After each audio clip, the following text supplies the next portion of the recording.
지난 시간에는 중생에 관한 말씀을 나누었습니다. 중생이 무엇이라고 했습니까? 거듭남, 다시 태어난다는 말로 우리가 많이 이해하고 있는데, 중생의 성경적인 의미는 위로부터 태어난다는 것이었습니다. 위로부터, 곧 하나님께로부터 영적으로 새롭게 태어난다는 것입니다. 그래서 영적인 생명을 소유하게 되는 것입니다. 여러분, 그 생명은 부활의 생명입니다. 죽어도 영원히 다시 사는 생명입니다. 그 위로부터 새롭게 태어나는 중생, 그 중생 다음에 이어지는 구원의 서정 순서가 회심이라는 것입니다. 이 회심이라는 말은 다른 말로 돌이킴 혹은 개종이라고 우리가 사용을 합니다. 오늘은 그 회심과 회개에 관한 말씀을 여러분과 함께 나누고자 합니다. 먼저 회심인데요, 이 회심이라고 하는 말은 한자어로 돌이킬 회자의 마음 심자입니다. 그러니까 그 표현 그대로 마음을 돌이킨다는 것입니다. 여러분, 제가 말씀드린 적이 있는데, 저는 5살 때부터 교회를 다녔습니다. 하지만 하나님에 대해서 듣긴 했지만 위로부터 임하는 중생을 경험하지는 못했습니다. 영적인 생명을 알지 못했습니다. 왜 제가 그것을 분명히 아느냐면, 제가 하나님과 사실은 무관했거든요. 그저 어머니의 손을 따라서 교회에 간 것이고 교회 생활에 익숙해진 것이지 하나님을 지정히 인격으로 만나고 교제한 것은 아니었습니다. 그러던 제가 고2 여름방학 때 기도원 산상 집회에 참여했다가 예수님을 영접하게 되었습니다. 예수님을 영접한 그 순간을 지금도 제가 낱낱이 기억하고 있습니다. 우리가 중생할 때 성령님께서 하나님의 말씀을 통해서 그 일을 이루신다고 했습니다. 하나님의 말씀을 통해서. 저도 그날 부흥성회에서 목사님을 통해서 주시는 하나님의 말씀을 들을 때, 그때 주님께서 저에게 임하셨습니다. 주님이 저에게 임하셨는데 그때 제 마음에 그림이 하나 그려졌습니다.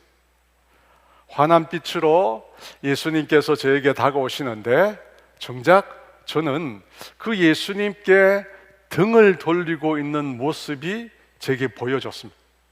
환한 빛 가운데 예수님은 정말로 따뜻한 사랑이셨습니다. 그런데 저는 그 예수님께 등을 돌리고 있더라는 것입니다.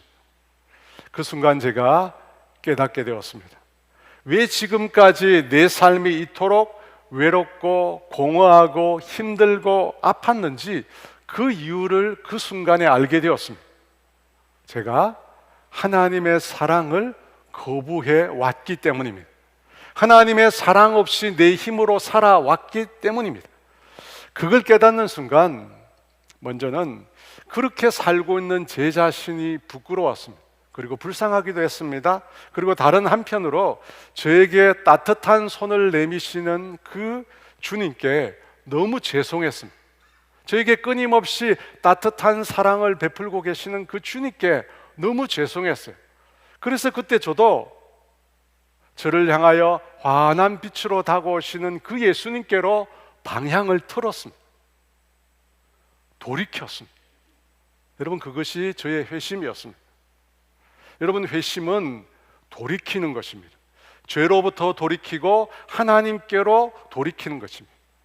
그러한 회심, 다른 말로 개종이라는 말은 중생의 증거입니다. 중생의 증거. 여러분, 회심은 중생의 증거입니다. 어떻게 회심이라고 하는 것이 중생의 증거가 될까요? 위로부터 곧 하나님께로부터 태어나는 중생은 신비라고 했습니다. 사람이 다 그것을 이해할 수 없다고 했습니다. 성경에서 그것을 그래서 바람에 비유한다고 했습니다. 요한복음 3장 8절에 바람이 임의로 불매 내가 그 소리는 들어도 어디서 와서 어디로 가는지 알지 못하나니 성령으로 난 사람도 다 그러하니라.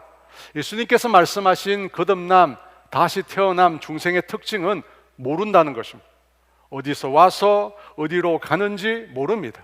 왜냐하면 생명의 탄생은 하나님께 속한 놀라운 신비이기 때문입니다. 신비예요. 다만 우리가 그 소리는 들을 수 있습니다. 바람이 분다는 것은 들을 수 있다는 것입니다. 마찬가지로 중생한 사람, 성령으로 난 사람에게도 증거라는 것이 있다는 것입니다. 여러분, 그 첫 번째 증거가 뭐라고 했습니까? 마음의 변함. 마음의 변함. 하나님을 향한 마음이 달라진다는 것입니다. 하나님의 이름만 들어도 싫었던 사람이, 하나님을 그 마음에 두기 싫어했던 사람이 하나님을 향하여 전혀 다른 마음을 가지게 됩니다. 하나님을 예배하기를 사모하고 하나님의 말씀을 듣기를 간절히 기다리는 사람이 된다는 것입니다. 여러분, 왜 그렇습니까? 왜 이런 마음의 변화가 나타나는 것입니까? 하나님으로부터의 영적인 탄생이 우리의 마음에도 영향을 미치기 때문입니다. 중생 곧 영적인 생명은 우리의 마음의 변화를 가져옵니다. 왜 그렇습니까? 인간의 영혼은 인간의 몸과 마음과 연합되어 있기 때문입니다. 그래서 중생으로 인한 영적인 탄생이 우리의 마음의 변화를 일으킨 것입니다. 여러분, 인간이 마음으로 하나님께 돌이킨다는 것은 죄인의 마음이라고 하는 것이 본래 어떠했는지를 생각하면 매우 놀라운 일입니다. 여러분, 죄인의 마음, 인간의 마음은 만물보다 거짓되고 심히 부패했다고 합니다. 만물보다 거짓되고 심히 부패했습니다. 여러분, 인간은 하나님께 등을 돌리고 떠난 자들입니다. 그래서 하나님을 부르지도 찾지도 구하지도 않는 자들입니다. 그런데 그들이 갑자기 하나님께로 돌이킨다. 여러분, 이것은 있을 수 없는 일입니다. 아주 놀라운 일입니다. 아주 특별한 일입니다. 여러분, 그와 같은 마음의 변화, 여러분, 그 변화가 바로 회심입니다. 회심. 단어에서 나타나듯이 중생한 사람은 그 마음이 하나님께로 돌이킨 사람입니다. 하나님을 향하여 자신의 마음을 돌아섰다는 것입니다. 하나님께 차가운 등을 보이던 사람이, 그렇게 하나님께 냉대했던 사람들이 하나님을 향하여 환한 미소를 보입니다. 세상 그 어디에서도 찾아볼 수 없는 기쁨과 환한 모습을 하나님께 나타내 보인다는 것입니다. 왜? 마음이 달라졌거든. 하나님을 향한 마음이 달라진 것입니다. 사랑하는 여러분, 여러분의 지금의 여러분 자신의 영적인 상태가 어떠한지 알려면 어떻게 하면 알 수 있을까요? 지금 나의 영적인 상태가 어떨까? 무엇을 보면 알 수 있을까요? 하나님을 향한 내 마음을 보면 확인이 가능합니다. 하나님을 향한 내 마음이 지금 어떤지를 보면 나의 영적인 상태를 알 수 있다는 것입니다. 영적으로 병든 사람, 병든 상황에 처한 사람은 하나님을 가까이 하지 않습니다. 하나님을 사모하는 마음이 없습니다. 하나님에 대해서 무관해집니다. 그리고 하나님 대신 다른 수단을 도피처로 삼습니다. 하지만 여러분, 우리는 분명히 알아야 합니다. 하나님 외에 그 어떤 것도 우리 인생의 해결책이 될 수 없다는 것입니다. 여러분, 오직 하나님만이 우리의 유일한 답이 됩니다. 하나님만이 우리의 유일한 답이 돼요. 그래서 우리가 해야 될 일은 하나님께로 돌아서야 합니다. 하나님께로 가까이 나아가야 한다는 것입니다. 그렇다면 여러분, 그와 같은 회심, 우리의 마음을 돌이키는 것은 사람이 한 일일까요? 아니면 하나님께서 행하시는 일일까요? 내 마음이니까 내가 돌이킨 것이 아닐까요? 그런데 아닙니다. 설령 자연인이 하나님을 향하고자 하는 마음이 있다고 할지라도, 자연인이 하나님께로 향하고자 하는 마음이 생긴다 할지라도, 여러분, 그것을 실천할 힘이 우리에겐 없습니다.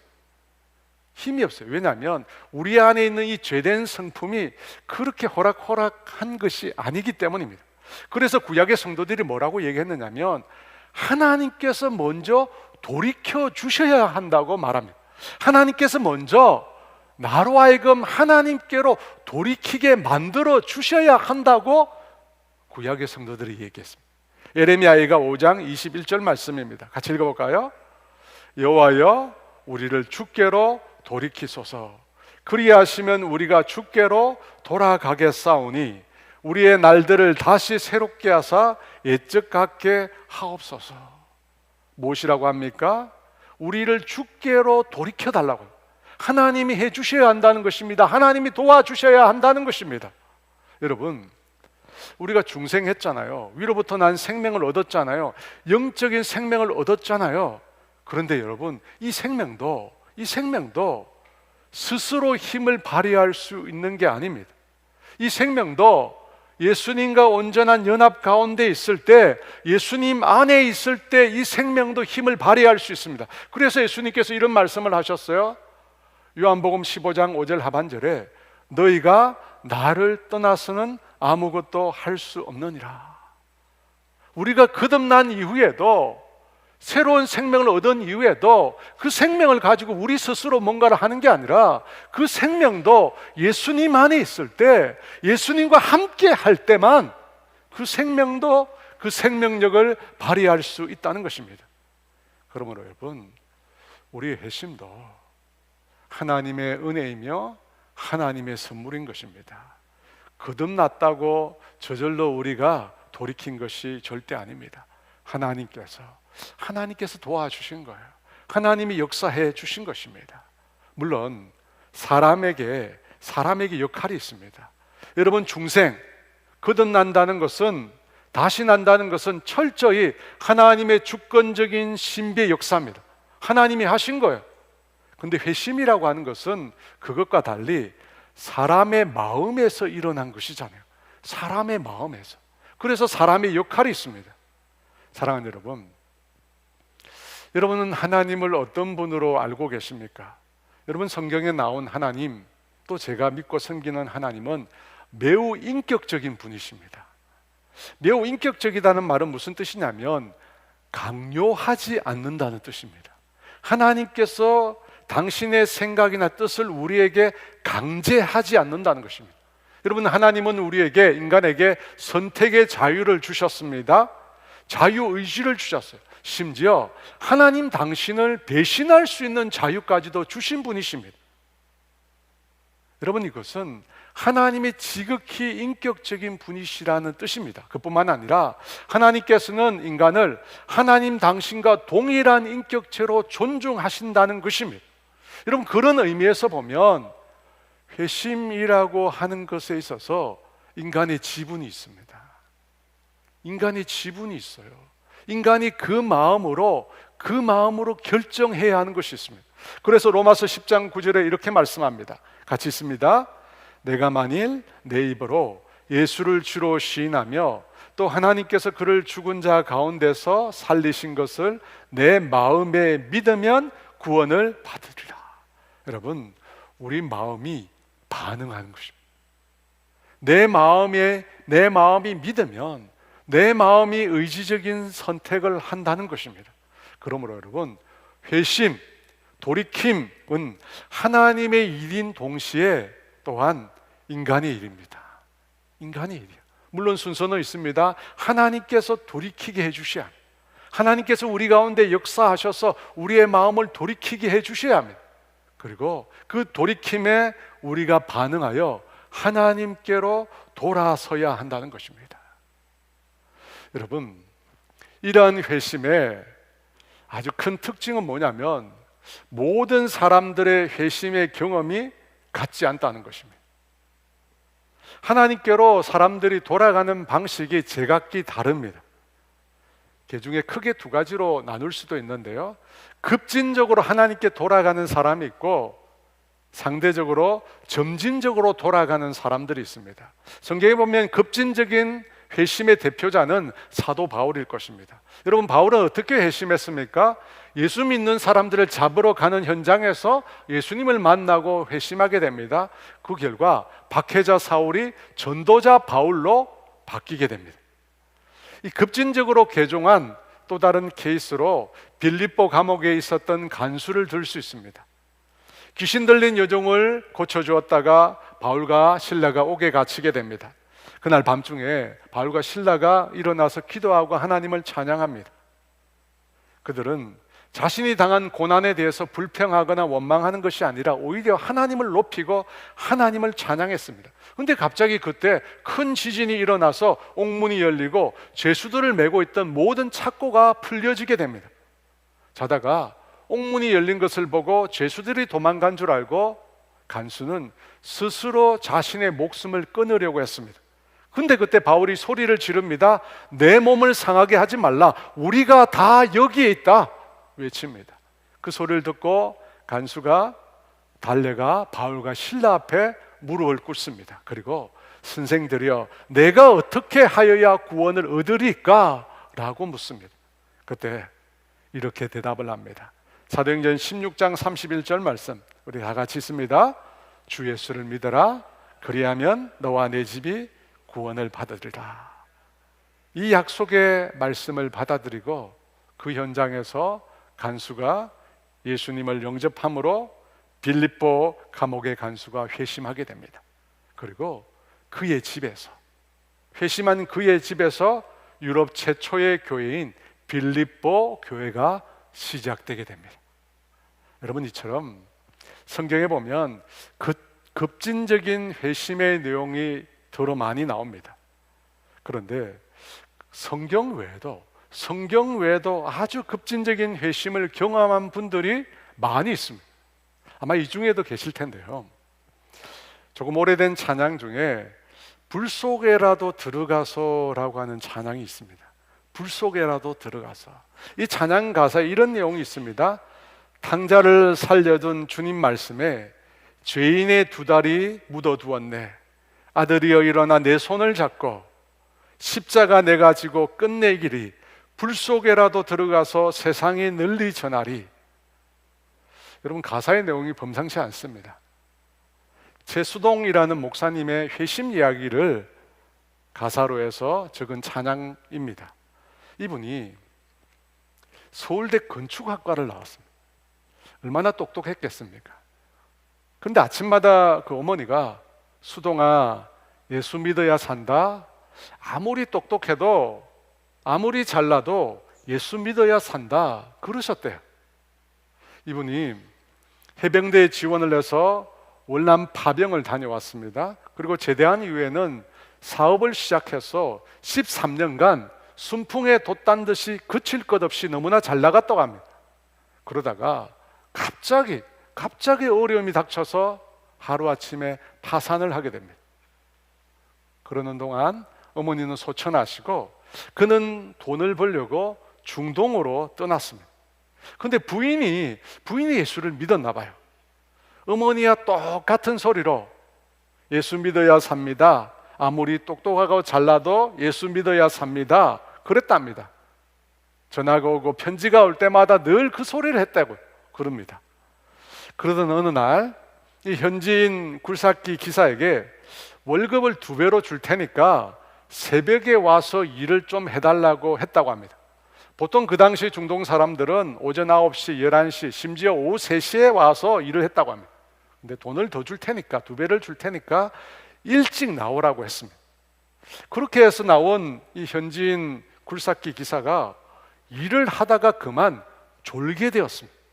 끔뻑끔뻑 졸다가 그가 몰던 굴삭기가 건축 소장이었던 최수종 씨의 다리를 찢게 됩니다. 여러분, 너무 기가 막힌 일이죠. 근데 더 기가 막힌 것은 그 운전수가 어설프게 살아있으면 골치 아프다, 아예 깔아 죽여야지 라고 소리를 하면서 죽이려고 굴삭기를 또다시 밀어댄 것입니다. 여러분, 그렇게 해서 남은 다리 한쪽마저도 굴삭기에 찍혀 나간 것입니다. 고통 가운데 정신이 희미해지는 가운데 누워있는데 어머니의 소리가 귀에 들려왔다고 합니다. 수동아, 예수 믿어야 산다. 그 소리를 듣고 어머니가 믿는 예수님 제발 살려달라고 울부짖게 됩니다. 여러분, 그러자 주변에서 그 소리를 듣고 사람들이 모여오기 시작했어요. 그래서 그를 병원으로 이송하게 됩니다. 타고 가던 앰뷸런스 속에서 그는 두 손을 모으고 주님을 찾았다고 합니다. 주여, 이 불쌍한 사람을 기억하시고 살려주십시오. 가난하게 살았고 고생하며 살았습니다. 이제 이곳에 와서 제가 죽으면 기다리는 가족은 어떻게 됩니까? 하나님 정말 살아계십니까? 정말 살아계시다면 제 마지막 기도를 들어주세요. 살려만 주시면 불 속에라도 들어가서 주를 위해 일하겠습니다. 그때 그 기도 속에서 주님이 그를 찾아오셨다고 합니다. 그리고 그를 꼭 안아주셨다고 합니다. 그 주님의 사랑을 경험하고 두 다리가 없는 채로 그는 그 후에 두 다리 선교회라는 단체를 만들어서 평생 주님의 복음을 전하는 목사가 되었습니다. 이 제수동이라는 목사님의 회심 이야기입니다. 성경에 그리고 신앙인의 삶에 이와 같이 놀랍고도 극적인 회심의 이야기들이 많이 있습니다. 그런데 여러분, 극적이고 놀라운 회심의 이야기만 있는 것은 아닙니다. 점진적인, 겉으로 명확하게 드러나지 않는 회심을 경험한 사람도 많이 있습니다. 성경에 그런데 많은 예시가 나오지 않습니다. 대표적인 인물로 디모데가 많이 언급이 됩니다. 디모데는 그의 외조모 로이스와 그의 어머니 유니게를 통해서 어릴 때부터 신앙을 접했다고 합니다. 그래서 디모데는 자신이 어려서부터 성경을 알았다고 말을 합니다.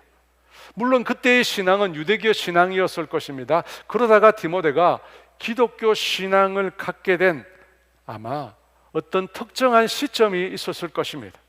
아마도 바울을 만났을 때가 아닌가 짐작이 됩니다. 사랑하는 여러분, 우리가 꼭 기억해야 될 것은 모든 성도들이 동일한 방식으로 회심을 경험하는 것은 아닙니다. 왜냐하면 하나님의 방식, 하나님의 역사는 도무지 우리가 측량할 수 없는 것이기 때문입니다. 그런데 오늘 예수를 이미 믿고 있는 우리 가정에서의 회심은 점진적인 회심일 때가 많습니다. 가정에서 이미 예수를 믿고 있는 사람들 사이에서 있는 회심은 점진적인 회심일 때가 많다는 거예요. 제가 아는 어느 권사님 딸이 어느 날 권사님에게 그러더래요. 자기가 예수님을 믿는 가정에서 태어나서 너무 감사하다고. 그래서 하나님을 알게 되고 하나님의 사랑을 경험하게 되고 이 놀라운 구원의 은혜를 알게 되어서 너무 감사하다고 어느 날 딸이 고백하더래. 여러분, 대부분 우리 예수 믿는 자들의 자녀들은 그렇게 점진적으로 어느 날 계기를 통해서 회심하게 됩니다. 그런데 여러분, 우리가 기억해야 될 것은 그러한 회심도 자동적으로 이루어지는 것은 결코 아니라는 것입니다. 특별한 계기가 있다는 것입니다. 그 권사님은 어릴 때부터 딸에게 선교를 하도록 많이 얘기했어요. 그래서 초등학교 아주 어린 나이부터 매년 선교를 데리고 다녔다고 합니다. 그 가운데 그 선교지에서 하나님의 사랑과 하나님의 놀라운 임재를 많이 경험했다고 합니다. 여러분, 그런 일을 통해서 그 딸이 점진적으로 하나님께 가까이 나아간 것입니다. 우리가 속해 있는 이 장로교회는 유아 세례라고 하는 것이 있습니다. 예전에는 만 2세 이하에게만 이 유아 세례를 베풀었는데 지금은 6세 이하로 나이가 상향 조정되었습니다. 그리고 7세부터 12세까지는 아동 세례라고 하는 것을 신설했습니다. 그런데 이 유아 세례가 성경에 나오지 않는다고 침례교에서는 유아 세례를 행하지 않습니다. 그분들은 장성한 이후에 자기 스스로 신앙을 고백하고 세례를 받도록 합니다. 여러분, 생각해 보십시오. 유아 세례는 분명히 성경에 나오지 않습니다. 그런데 왜 유아 세례를 주는 것일까요? 여러분, 그 이유가 있습니다. 왜 장로교에서 유아 세례를 주느냐? 그 이유는 우리의 가정이 언약의 공동체라고 믿기 때문입니다. 곧 하나님께서 우리를 가족으로 만들어 주신 것은 우연이 아니라는 것입니다. 믿음의 부모에게 자녀를 주신 것은 특별한 하나님의 섭리가 있다고 우리가 믿기 때문입니다. 여러분, 아브라함이 하나님과 언약을 맺습니다. 그런데 그 언약이 어떻게 됩니까? 그 언약이 그 아들 이삭에게, 그리고 그 손자 야곱에게, 그리고 그 후손에게 그 언약이 이어지고 영향을 미칩니다. 마찬가지로 예수 믿는 부모에게 주신 그 자녀는 아브라함의 언약이 이어지듯이 그 믿음이 이어지게 해야 한다는 것입니다. 바울이 디모데에게 그의 외조모 로이스와 그의 어머니 유니게 속에 있던 믿음이 내 속에 있는 줄 안다고 한 말씀처럼 부모에게 준 그 믿음이 자녀에게 이어진다는 것입니다. 물론 자동이 아닙니다. 회심은 각 개인이 해야 하는 것입니다. 이삭이 하나님을 만났듯이, 야곱이 하나님을 만났듯이 분명히 회심은 각 개인이 해야 한다는 것입니다. 여러분, 유아세례라는 것은 바로 이 언약의 공동체인 가정에서 부모가 그 자녀를 믿음으로 키우겠다는 서약인 것입니다. 믿음의 자녀로 키우겠다는 부모의 헌신의 결단인 것입니다. 그래서 여러분, 그 부모의 믿음을 근거로 자녀에게 유아세례를 베푸는 것입니다. 여러분, 그러면 그 부모에게 무엇이 있습니까? 의무가 있습니다. 의무가 있어요. 사실 유아세례를 받든 그렇지 않든 예수를 믿는 우리 부모에게는 분명한 의무가 있습니다. 어떤 의무입니까? 우리의 자녀들이 회심하더라. 우리의 자녀들이 하나님을 만나 믿음을 가고 회심할 수 있도록 최선의 노력을 다해야 된다는 의무가 우리에게 주어져 있습니다. 여러분, 그것을 위해서 우리의 자녀들이 주님을 만날 수 있도록 자꾸만 계기를 만들어요. 여러분, 자꾸만 계기를 만들어요. 그 권사님이 어릴 때부터 그 자녀를 계속 선교지에 보내면서 하나님을 만날 수 있도록 계기를 만들어 준 것처럼 여러분은 우리의 가정에서 함께 가정 예배를 통해서 하나님을 만날 수 있도록 계기를 만들어 주고, 함께 성경 읽기를 하고, 함께 수련회를 보내고, 선교를 함께 보내고, 자꾸만 이 자녀들이 하나님을 만날 수 있도록 계기를 만들어 줘야 한다는 겁니다. 여러분, 그것이 신앙을 가진 우리 부모들의 의무입니다. 의무예요. 여러분, 그런 특별한 계기를 통해서 저와 여러분의 자녀들이 주님께로 돌이키는 놀라운 은혜가 있기를 주의 이름으로 축원합니다. 오늘 두 번째로 말씀드리고자 하는 것은 회개입니다. 회개. 여러분, 회개와 회심 거의 유사합니다. 하지만 조금 달라요. 여러분, 회개와 회심이 어떻게 다를까요? 쉽게 말하면 회심은 믿지 않는 자가 하나님께로 돌이키는 것입니다. 반면에 회개는 이미 믿음이 있는 자가 주님께로 돌이키는 것입니다. 그러니까 회심한 이후에 죄를 지었을 때 우리가 하는 것이 회개인 것입니다. 회개와 회심이 또 어떻게 다른가? 단어의 묘미가 있습니다. 여러분, 회심이라는 말의 포인트는 마음입니다. 마음이, 우리의 마음이 하나님께로 돌이키는 것입니다. 근데 회개는 뉘우칠 회자의 고칠개입니다. 뉘우치고 고치는 것입니다. 뉘우치는 마음에서 조금 더 나아가는 것입니다. 예수님께서 마지막 유월절 식사를 하면서 그 식사의 현장에서 식사 중에 나오셔서 제자들의 발을 씻겨줍니다. 그런데 베드로의 발을 씻기려고 하니까 베드로가 만류를 합니다. 자기 발은 절대 씻지 못한다는 것입니다. 그러자 예수님께서 내가 씻어주지 않으면 너가 나와 아무 상관이 없다고 말씀하십니다. 그 말을 듣고 베드로가 그러면 자신의 발뿐만 아니라 손과 머리까지 다 씻겨달라고 합니다. 그때 예수님께서 이미 목욕한 자는 발밖에 씻을 필요가 없다고 하십니다. 여러분, 여기서 목욕이 뭐냐? 회심입니다. 목욕이 회심입니다. 그렇게 회심한 이후에 더럽혀진 발을 씻는 것을 회개라고 할 수 있습니다. 왜? 근데 왜 다른 부위가 아니라 발을 씻는 것일까요? 왜 발을 씻는 것을 회개라고 할까요? 성경에서 발은 모든 행동의 시작이기 때문에, 그래서 발을 씻는 것입니다.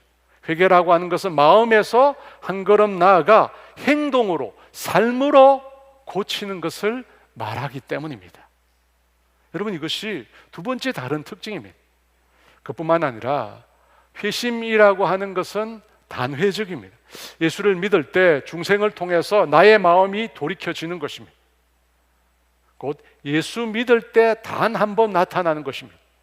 그런데 예수 믿은 이후에 죄로부터 하나님께로 돌이키는 것을 회심이라고 하지 않습니다. 그것은 회개라고 합니다. 근데 회개는 어떻습니까? 믿은 이후에 돌이키는 것입니다. 그래서 평생 동안 주님이 부르시는 그날까지 반복적으로 되풀이해서 하는 것이 회개입니다. 여러분, 이것이 다릅니다. 우리가 중생하여 마음으로부터 돌이키는 회심이 우리의 구원에 있어서 매우 중요합니다. 회심을 경험하지 못한 영혼은 구원받은 영혼이 아닙니다. 그런데 회심에 못지않게 회개가 매우 중요합니다. 회개가 매우 중요하다는 사실을 우리가 어떻게 알 수 있느냐?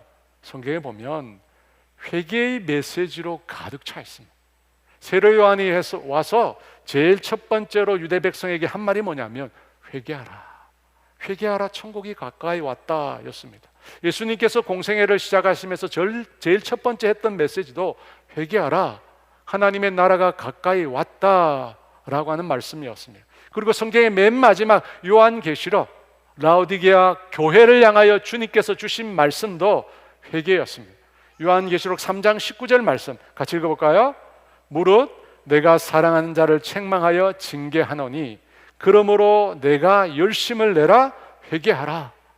신약성경의 맨 앞부분부터 신약성경의 맨 마지막까지 계속해서 회개하라는 말씀이 나옵니다.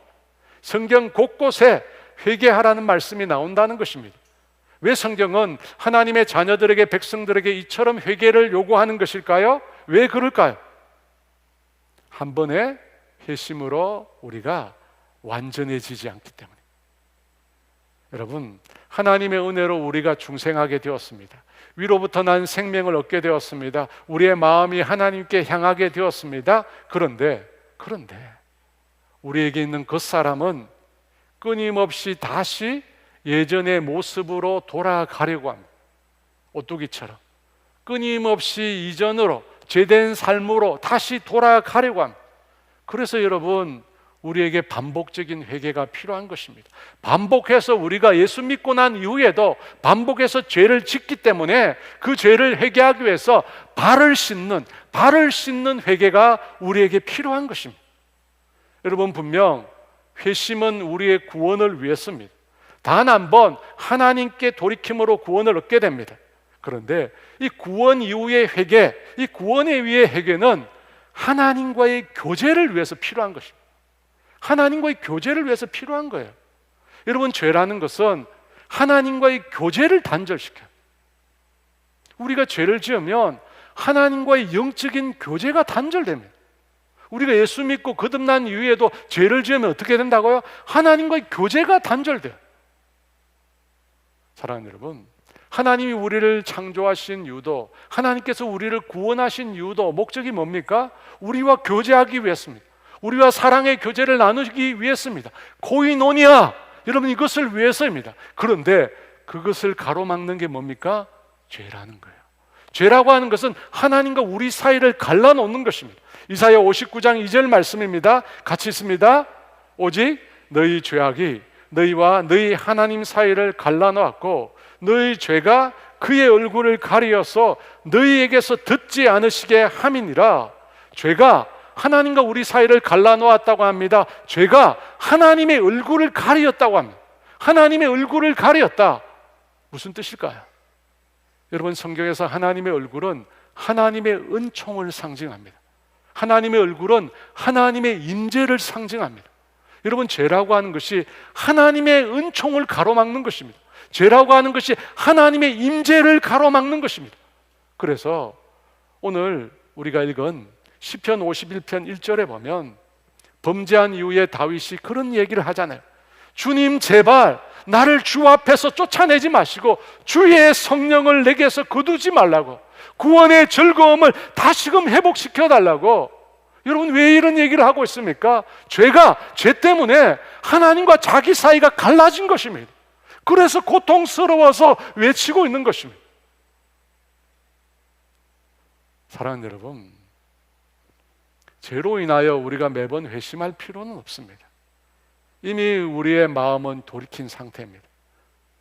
우리는 하나님께로 돌이킨 상태입니다. 온몸을 이미 다 물로 씻었습니다. 깨끗합니다. 그런데 예수 믿고 난 이후에 우리가 범죄함으로 우리의 발이 더럽혀졌습니다. 그 발을 씻는 회개가 우리에게 필요합니다. 여러분, 그 발을 씻어야 하나님께로부터 우리에게 임하는 은총을 우리가 경험할 수 있습니다. 하나님의 임재를 우리가 경험할 수 있습니다. 하나님이 우리를 예비하신 놀라운 축복을 우리가 다시금 경험할 수 있습니다. 하나님과의 친밀한 교제를 다시 회복할 수 있습니다. 그래서 여러분, 회개가 필요한 거예요. 그래서 회개가 필요한 거예요. 그래서 회개하라고 말씀하시는 겁니다. 여러분, 회개 없이 하나님과의 관계 회복도 없습니다. 회개 없이 하나님과의 관계 회복도 없습니다. 그러므로 우리가 늘 우리 자신을 살펴볼 필요가 있습니다. 혹시 내 안에 주님께서 비춰주신 이 빛이 어두워지지 않았는지, 혹시 내가 죄를 지었음에도 내가 그것을 모르고 있는 것이 아닌지, 여러분, 우리가 영적으로 민감해져야 돼요. 여러분, 우리가 하나님께 가까이 가면 어렵게 말하고 쉽게 말하면, 여러분이 일주일 동안 매일 1시간씩 기도해 보면 하나님께 가까이 갔음을 느낄 수 있습니다. 정말이에요. 하루에 1시간씩만 매일 기도하시면 일주일만 해도 내가 영적으로 하나님께 가까이 갔다는 걸 알 수 있습니다. 그렇게 하나님께 가까이 가면 어떤 일이 생기냐면 내가 영적으로 민감해집니다. 죄에 대해서 민감해집니다. 하나님이 죄를 얼마나 싫어하는지 깨닫게 됩니다. 왜 그렇습니까? 죄는 하나님과 우리 사이를 갈라놓거든요. 죄라고 하는 것은 하나님께 반역하는 것이거든. 죄라고 하는 것은 하나님을 반역하여 떠난 것이거든. 그래서 하나님이 죄를 그렇게 싫어하는 거예요. 사랑하는 여러분, 죄는 하나님과 우리의 관계를 깨트려 놓습니다. 그 관계를 다시 회복시키는 거, 여러분, 그것이 바로 회개입니다. 그래서 늘 우리 자신을 되돌아보면서 우리가 회개해야 합니다. 우리 자신을 되돌아보면서 회개함으로 하나님과의 관계를 회복해야 하는 것입니다. 그런데 여러분, 회개가 뭐죠? 원어로 보면 이 회개라고 하는 단어가 두 개의 단어가 있습니다. 하나는 죄에 대해서 슬퍼한다는 단어가 있고, 하나는 돌이킨다, 반대 방향으로 간다라는 단어가 있습니다. 두 개가 있어요. 그런데 전통적으로 회개는 죄에 대한 슬픔을 말하는 참회를 강조했습니다. 그래서 천주교에서 여러분 고해 성사라고 하죠. 참회예요. 죄에 대해서 참회한다. 무슨 뜻입니까? 죄에 대해서 한스럽게 여긴다, 유감스럽게 여긴다, 후회한다, 양심의 가책을 받는다는 뜻입니다. 여러분, 그게 참회입니다. 그런데 여러분, 회개라고 하는 것은 두 가지잖아요. 지나간 과거의 죄에 대해서 슬퍼하는 것뿐만 아니라 새로운 방향으로 돌아서는 것입니다. 새로운 방향으로 돌아서는 거예요. 내가 지금까지 걸어왔던 죄의 길에서 떠나서 정반대로 돌아서는 것입니다. 하나님의 뜻을 어기고 범죄했다면 그것을 뉘우칠 뿐만 아니라 어떻게 해요? 잘못한 것을 고쳐야 돼요. 뉘우치는 것에 그치는 것이 아니라 잘못한 걸 고쳐야 돼요. 마태복음 5장 23, 24절에 보면 예수님께서 이런 말씀을 하셨습니다. 같이 읽어볼까요? 그러므로 예물을 제단에 드리려다가 거기서 내 형제에게 원망 들을 만한 일이 있는 것이 생각나거늘 예물을 제단 앞에 두고 먼저 가서 형제와 화목하고 그 후에 와서 예물을 드리라. 원망 들을 만한 일, 잘못한 일입니다. 그러면 어떻게 하라고 합니까? 내가 잘못했네, 내가 죽일 놈이네, 여러분, 이렇게 끝납니까? 아닙니다. 어떻게 하라고 합니까? 예물을 제단 앞에 그냥 두고 형제에게 가서 먼저 그 형제와 화목하라고 합니다. 관계를 회복하라는 것입니다. 고치라는 것입니다. 여러분, 이것이 회개입니다. 이것이 회개. 내가 잘못했네, 참회하는 거, 후회하는 거, 여러분, 이것이 회개의 전부가 아닙니다. 회개는 돌이켜야 돼요. 회개는 달라져야 하는 것입니다. 성경에 보면 가룟 유다와 베드로가 여러 가지 면에서 공통점이 많습니다. 예수님의 12 제자 중 그들이 다 속해 있었고, 이 두 사람은 모두 다 예수님께로부터 예수님을 부인하거나 배반하게 될 것이라는 말씀을 들었습니다. 그리고 그 말씀대로 두 사람 모두가 예수님을 배반하고 부인하게 됩니다. 유다는 예수님을 팔았고 베드로는 예수님을 모른다고 3번씩이나 부인하며 저주까지 했습니다. 그런데 이 두 사람의 나중의 결과가 어떻게 됩니까? 분명 성경에 보면 두 사람 다 모두 다 자신의 잘못을 인정합니다. 가룟 유다도 스스로 자신을 뉘우쳤습니다. 자신의 잘못을 깨달았습니다. 그래서 자신이 무지한 피를 팔고 죄를 범했다고 했습니다. 그리고 가서 자신이 받은 은을 대제사장에게 집어 던져서 돌려줍니다. 베드로도 어떻게 합니까? 예수님을 부인하고 난 다음에 밖으로 나가서 심히 통곡했습니다.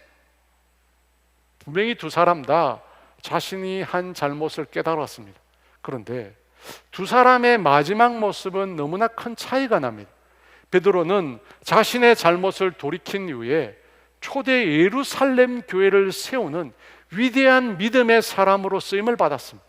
반면에 유다는 스스로 자신의 목숨을 끊고 죽임으로 인생을 마감했습니다. 여러분, 거의 같은 공통점을 지녔던 베드로, 요한, 그렇다면 두 사람의 삶의 마지막 결과도 같아야 되는데 그렇지 않습니다. 여러분, 왜 그럴까요? 유다가 더 큰 죄를 지었기 때문입니까? 아닙니다. 그렇지 않습니다. 거의 동일한 행동을 했던 두 사람이 전혀 다른 결과를 낳은 것은 회개 때문입니다. 회개 때문입니다. 한 사람은 참된 회개를 하고 또 한 사람은 올바른 회개를 하지 못한 것입니다. 베드로는 자신의 죄에 대해서 참회했습니다. 그리고 난 다음에 예수님과의 관계를 회복했습니다. 자신이 걸어가는 길에서 돌이켜서 예수님께로 다시 돌아갔다는 것입니다. 요한복음 21장 15절에 이렇게 말합니다. 예수께서 시몬 베드로에게 이르시되 요한의 아들 시몬아 내가 이 사람보다 나를 더 사랑하느냐 하시니 이르되 주님 그러하나이다. 내가 주님을 사랑하는 줄 주님께서 아시나이다. 이르시되 내 어린 양을 먹이라 하시고, 비록 예수님을 부인하는 엄청난 죄를 지었지만 나를 사랑하느냐 묻는 예수님의 질문에 사랑한다고, 여전히 사랑한다고 대답한 예수님과의 관계를 베드로는 회복했습니다. 그리고 예수님께로부터 받은 그 목회의 사명을 그는 감당하게 되었습니다. 반면에 유다는 어떻게 합니까? 마태복음 27장 3절과 4절입니다. 같이 있습니다. 그때 예수를 판 유다가 그의 정죄됨을 보고 스스로 뉘우쳐 그 은 30을 대제사장들과 장로들에게 도로 갖다 주며 이르되 내가 무지한 피를 팔고 죄를 범하였도다. 분명 유다도 자신이 지은 죄에 대해서 슬퍼하며 고통스러워했습니다. 그는 자신이 저지른 죄가 가져온 불행한 결과, 예수를 판 유다가 예수님이 정죄됨을 보고 스스로 뉘우쳤다고 했습니다. 자신이 저지른 죄의 결과가 어떤 불행한 일이 일어났는지 그가 깨달았습니다. 그래서 후회하고 한스러워했습니다. 근데 문제는 그게 끝이었어요. 죄에 대한 참회가 그것이 끝이었어요. 그는 예수님께로 돌이키지 않았어요. 회개는 자신이 지은 죄에 대해서 슬퍼하는 것입니다. 하지만 참회로만 그치면 안 됩니다. 후회만 하면 아무 소용이 없습니다. 진정한 회개는 인생의 방향을, 삶의 방향을 바꿔야 합니다. 유다가 예수님께 잘못을 저질렀다면 어떻게 해야 진정한 회개가 됩니까? 예수님께 돌아가야죠. 예수님께 돌아가서 예수님 제가 잘못했습니다. 제가 예수님을 파는 잘못을 저질렀습니다. 예수님 용서해 주십시오. 여러분, 그게 회개이지 않습니까? 자신의 잘못으로 예수님이 고통받는 것을 보고 슬퍼하고 후회하고 한스러워만 하면 무슨 소용입니까? 여러분, 그건 회개가 아닙니다. 여러분, 회개는 돌이킴이 있어야 돼요. 방향의 전환이 있어야 돼요. 그런데 유다는 돌이키지 못했습니다. 왜 그럴까요? 두려웠습니다. 두려웠어요. 자신이 행한 잘못에 대해서 예수님께서 보일 반응이 두려웠습니다. 두려웠어요. 그래서 어떻게 하느냐면 스스로가 자신을 심판해 버렸습니다. 예수님이 어떤 반응을 보일까 두려워서 스스로 자신을 심판해 버린 것입니다. 사랑하는 여러분, 우리가 하나님 앞에 회개할 수 있는 이유가 무엇입니까? 우리가 하나님께로 돌이킬 수 있는 근거는, 회개의 근거는 우리가 주님의 사랑을 믿기 때문입니다. 우리를 향한 하나님의 사랑이 무궁하다는 사실을 우리가 온전히 믿기 때문입니다. 믿기 때문이에요. 다윗은 하나님의 마음에 합한 자라고 불렸던 사람입니다. 그랬던 그가 너무나 끔찍한 범죄를 저질렀습니다. 자기의 신복이었던 우리아를 속여서 죽였습니다. 그리고 그의 아내를 탈취했습니다. 하나님의 사람으로는 도저히 할 수 없는 짓을 했습니다. 그는 살인죄를 저질렀습니다. 간음죄를 저질렀습니다. 그런데 그는 자신이 저지른 죄를 인정했습니다. 그리고 그가 지은 죄의 결과에 대해서 후회하며 한스러워했습니다. 주의 목전에서 악을 행했다. 자신의 죄가를 알고 있다. 자신의 죄가 항상 자신 눈앞에 있다. 더 나아가 그는 자신이 죄악 중에 출생했다. 자신의 출생까지도 한스러워했습니다. 하지만 다윗은 그것으로 끝나지 않았습니다. 자신의 죄에서 그렇게 슬퍼하면서도 그것으로 끝나지 않고 어떻게 합니까? 하나님 앞에 나아왔습니다. 하나님 앞에 나아왔어요. 그가 그렇게 나올 수 있었던 이유, 돌이킬 수 있었던 이유가 무엇입니까? 하나님의 긍휼하심, 하나님의 사랑하심이 무한하다는 사실을 믿었기 때문입니다. 여러분, 그 사실이 시편 51편 1절에 나와 있습니다. 우리 같이 있습니까? 하나님이여, 주의 인자를 따라 내게 은혜를 베푸시며 주의 많은 긍휼을 따라 내 죄악을 지워주소서. 인자라는 말은 히브리어로 헤세드라는 말입니다. 조건 없는 사랑입니다. 아무런 조건 없는 사랑입니다. 다윗은 그 사랑을 의지해서 하나님 앞으로 나아간 것입니다. 그 사랑을 의지해서. 사랑하는 여러분, 지금 이 시간 우리 모두도 그 사랑 의지해서 주님 앞에 나아가기를 원합니다. 여러분이 지금 어떤 상황인지는 아무런 관계가 없습니다. 여러분, 우리가 주님 앞에 나아갈 수 있는 것은 우리의 의로움 때문이 아닙니다. 우리의 공덕이 있기 때문에 주님 앞에 나아갈 수 있는 것이 아니라는 것입니다. 우리가 주님 앞에 나아갈 수 있는 유일한 근거는 주님의 헤세드, 무한의 사랑 때문입니다. 여러분, 그 사랑 의지해서 주님 앞으로 돌아가는 것입니다. 그러므로 그 사랑 의지해서 여호와께 돌아가자. 여호와께 돌아가자. 이 찬양 함께 부르며 주 앞에 나아가는 저와 여러분 되기를 원합니다.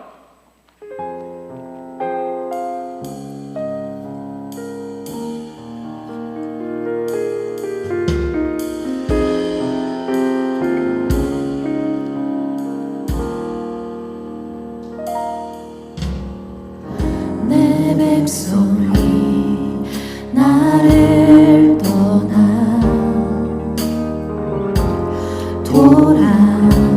돌아섰지만 내 사랑이 내 백성을 포기 못하니 내 모든 것 내어주고 나 그들을 얻으리라. 여호와께 돌아가자. 우리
사랑하는 여러분, 우리는 하나님께 등을 돌리고 있었던 자들이었습니다. 하나님의 사랑에 무관심했습니다. 하나님의 사랑에 전혀 반응하지 않는 자들이었습니다. 우리는 하나님의 사랑을 괄시하고 무시하는 사람이었습니다. 그럼에도 불구하고 주님은 그 따뜻한 눈으로, 그 따뜻한 사랑으로 우리를 늘 향해서 서 계셨습니다. 늘 우리를 향하여 서 계십니다. 여러분, 그 사랑 때문에 우리가 회심할 수 있었던 거예요. 그 사랑 때문에 우리가 주님께로 돌이킬 수 있었던 것입니다. 죄인을 향한 그 하나님의 놀라운 사랑 때문이었습니다. 여러분, 우리가 범죄했다고, 우리가 넘어졌다고, 우리의 발이 더러워졌다고 하나님의 사랑이 바뀔까요? 하나님의 사랑이 이전과 달라질까요? 그렇지 않습니다. 전혀 그렇지 않습니다. 하나님은 여전히 변함없이 저와 여러분을 향하여 그 사랑의 손길을 내밀고 계십니다. 이제는 우리가 해야 하나님의 사랑을 믿으십시오. 하나님의 그 긍휼의 사랑을 믿으십시오. 주님이 말씀하셨잖아요. 아들까지 주었는데, 내 아들까지 주었는데 내가 더 이상 내 사랑을 무엇으로 증명해 보이겠나? 다 주셨어. 그 하나님의 무한한 사랑 앞에 오늘도 돌이키는 저와 여러분 되기를 원합니다. 여러분, 우리가 돌아섭시다. 주님께로 돌아섭시다. 이 시간 주여 외치고 그 하나님의 사랑으로 돌아서는 나 자신 되게 해달라고 기도합니다. 주여,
당자는 아버지 집에 있었던 하인이 누렸던 은혜를 생각하며 내가 다시 돌아가야지, 하인이 누렸던 은혜를 다시 생각하며 돌아가야지, 그 맘 먹고 돌아왔을 때 그 아버지는 어떻게 그를 대하셨습니까? 그를 하인으로 종으로 대했습니까? 그가 생각한 것처럼 그렇지 않습니다.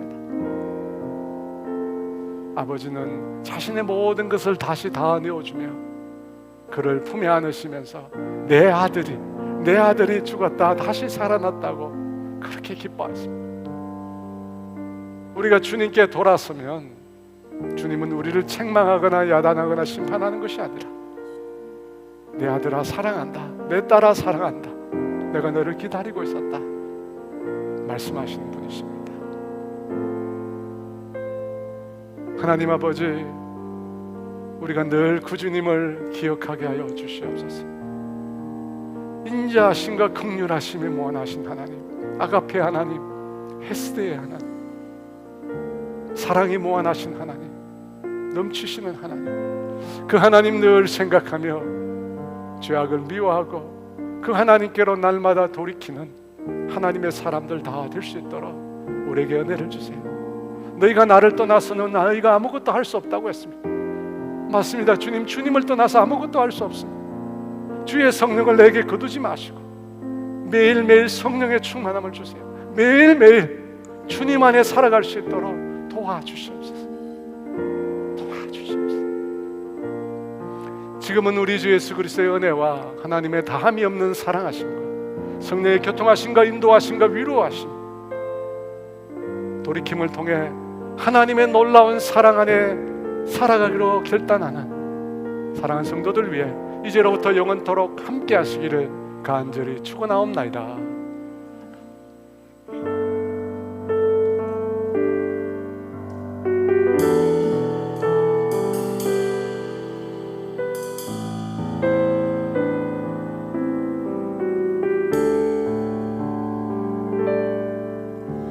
영원한 사귐에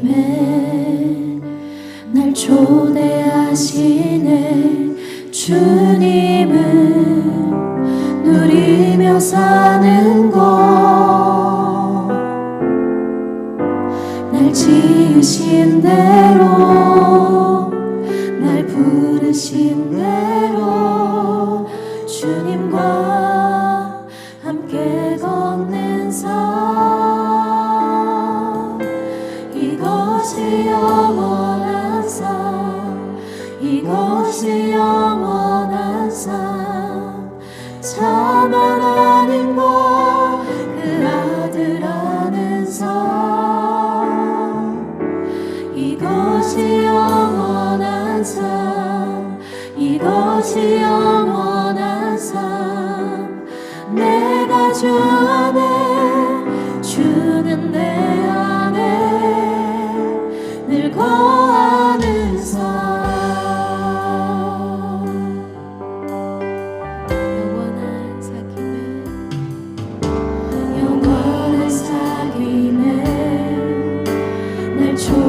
초대하시네.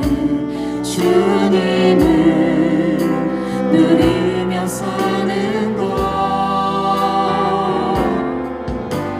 날 지으신 대로, 날 부르신 대로 주님과 함께 걷는 삶, 이것이 영원한 삶, 이것이 영원한 삶, 참 하나님과 그 아들 아는 삶, 이것이 영원한 삶, 이것이 영원한 삶, 내가 주 안에, 주는 내 안에, 이것이 영원한 삶, 이것이 영원한 삶, 참 하나님과 그 아들 아는 삶, 이것이 영원한 삶, 이것이 영원한 삶, 내가 주 안에, 주는 내 안에, 이것이 영원한 삶, 이것이 영원한 삶, 참 하나님과 그 아들 아는 삶, 이것이 영원한 삶, 이것이 영원한 삶, 내가 주